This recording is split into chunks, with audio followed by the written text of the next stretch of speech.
আলহামদুলিল্লাহ, এটি সত্যিই অনেক বড় একটি সুসংবাদ।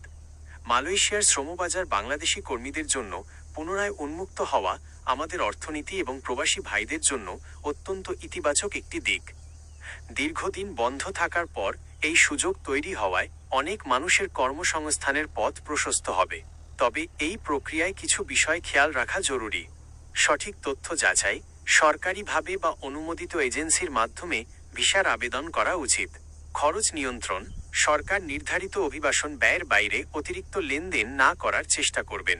প্রশিক্ষণ ও দক্ষতা, যাওয়ার আগে প্রয়োজনীয় কাজের দক্ষতা এবং মালয়েশিয়ার ভাষা ও আইন সম্পর্কে প্রাথমিক ধারণা রাখা ভালো।